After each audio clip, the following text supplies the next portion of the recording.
শূন্য হতে যাচ্ছে বিএনপির মহাসচিবের পদ। রাষ্ট্রপতি পদে দলটির প্রার্থী হিসেবে মির্জা ফখরুল ইসলাম আলমগীরের মনোনয়ন চূড়ান্ত হওয়ায় এই শূন্যতা তৈরি হয়েছে। সংসদে বিএনপির নিরঙ্কুশ সংখ্যাগরিষ্ঠতা থাকায় আগামী ২০ আগস্ট ভোটে ফখরুলের রাষ্ট্রপতি হওয়ার বিষয়টি প্রায় নিশ্চিত। আর এতেই সরগরম রাজনৈতিক অঙ্গন। প্রশ্ন উঠেছে, মির্জা ফখরুলের স্থানে বিএনপির পরবর্তী মহাসচিব কে? দলের ভেতর ও বাইরে সবচেয়ে বেশি আলোচনায় রয়েছেন সিনিয়র যুগ্ম মহাসচিব রুহুল কবির রিজভীর নাম। বিএনপির স্থায়ী কমিটির সদস্য সেলিমা রহমান জানিয়েছেন, গণতন্ত্র অনুযায়ী আপাতত রিজভীরই ভারপ্রাপ্ত মহাসচিব হওয়ার কথা। তবে পূর্ণাঙ্গ মহাসচিব হিসেবে শেষ পর্যন্ত কে দায়িত্ব পাবেন সে বিষয়ে এখনও কোনো সিদ্ধান্ত হয়নি।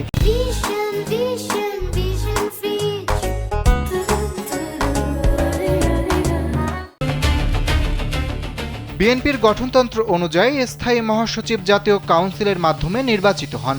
আবার প্রয়োজন হলে কাউন্সিলের আগ পর্যন্ত কাউকে ভারপ্রাপ্ত মহাসচিবের দায়িত্ব দেওয়া হয়। রিজভী নিজেও বলেছেন, এ বিষয়ে এখনও আনুষ্ঠানিক ঘোষণা আসেনি। দল যে সিদ্ধান্ত নেবে সেটির অপেক্ষায় আছেন তিনি। তবে বিএনপির নেতাদের বক্তব্যে স্পষ্ট, মহাসচিব নির্বাচন শুধু দলীয় ফোরামের আলোচনার বিষয় নয়। এই সিদ্ধান্তে চেয়ারম্যান তারেক রহমানের ভূমিকায় গুরুত্বপূর্ণ হতে পারে।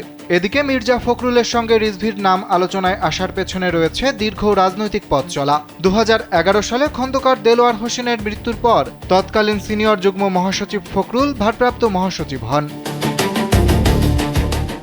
২০১৬ সালের জাতীয় কাউন্সিলে তিনি পূর্ণাঙ্গ মহাসচিব নির্বাচিত হন। প্রায় ১৬ বছর ধরে তিনি দলের দ্বিতীয় সর্বোচ্চ সাংগঠনিক পদে রয়েছেন।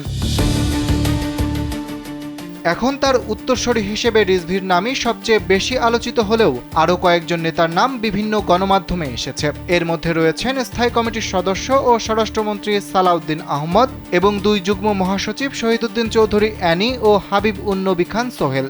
তবে বিএনপির নেতারা বলছেন, এসব নাম নিয়ে দলের হাইকমান্ড বা স্থায়ী কমিটিতে এখনও আলোচনা হয়নি। এর মধ্যেই রিজভী সহ ৪ জনকে জাতীয় স্থায়ী কমিটির সদস্য করা হয়েছে। অন্য ৩ জন হলেন আমান উল্লাহ আমান, ফরহাদ হালিম এবং মোহাম্মদ ইসমাইল জবিউল্লাহ। ২০১৬ সালের পর বিভিন্ন কারণে স্থায়ী কমিটির কয়েকটি পদ শূন্য হওয়ার পর এবার একসঙ্গে ৪ জনকে যুক্ত করা হলো।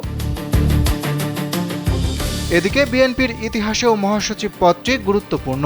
১৯৭৮ সালে দল প্রতিষ্ঠার পর AQM বদরুদ্দোজা চৌধুরী, মুস্তাফিজুর রহমান, KM ওবায়দুর রহমান, আব্দুল সালাম তালুকদার, আব্দুল মান্নান ভূঁইয়া ও খন্দকার দেলোয়ার হোসেনের মতো নেতারা এ দায়িত্ব পালন করেছেন।